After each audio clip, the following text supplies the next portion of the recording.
எல்லாருக்கும் சோறு போடுற நம்ம தெய்வங்களான விவசாயிகளுக்கான அஜெண்டா கொஞ்சம் படிப்போமா? 5 ஏக்கருக்கு குறைவான நிலம் உள்ள விவசாயிகளுக்கு வேளாண் கூட்டுறவு சங்கங்களில் வாங்கிய பயிர்க்கடன் முழுமையாக தள்ளுபடி செய்யப்படும். 5 ஏக்கருக்கு மேல் உள்ள விவசாயிகளுக்கு 50% தள்ளுபடி செய்யப்படும். அடுத்தது, குறைந்தபட்ச ஆதரவு விலைக்கு MSP சட்டப்பூர்வ உத்தரவாதம் வழங்கப்படும். நெல்லுக்கு ஒரு குவிண்டாலுக்கு 3500 ரூபாயும், கரும்புக்கு டன் ஒன்றுக்கு 4500 ரூபாயும் வழங்கப்படும்.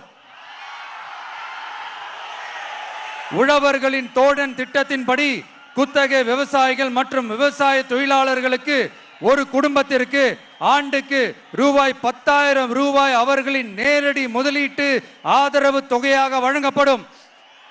100% பயிர் காப்பீட்டு திட்டத்தின்படி பயிர் பாதுகாப்பு உறுதி செய்யப்படும்.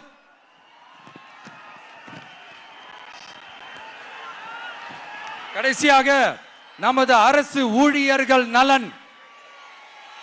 அரசு ஊழியர்களின் நலனுக்காக பழைய ஓய்வூதிய திட்டம் மீண்டும் வழங்குவது குறித்து நமது TVK அரசு கனிவுடன் பரிசீலித்து மதிப்பீடு செய்யும்.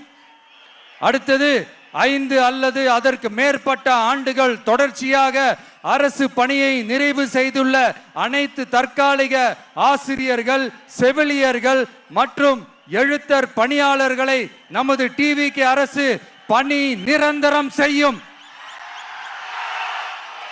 3வது, பதவி உயர்வுக்கு பணம் பெறும் கலாச்சாரத்தை நமது TVK அரசு முடிவுக்கு கொண்டு வரும்.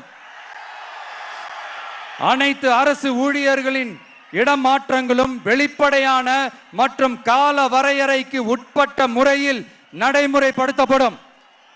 4வது, காவலர்களின் அடிப்படை மாத ஊதியத்தை 18,200 ரூபாயிலிருந்து 25,000 ரூபாயாக நமது TVK அரசு உயர்த்தும். அதிக மன அழுத்தம் உள்ள பணிகளில் ஈடுபடும் காவலர்களுக்கு பணிப்படியாக மாதம் 1000 ரூபாய் கூடுதலாக வழங்கப்படும். காவலர் நலன் மற்றும் பணி நிபந்தனைகள் சட்டத்தை, அதாவது police welfare and working conditions act, நமது TVK அரசு இயற்றும்.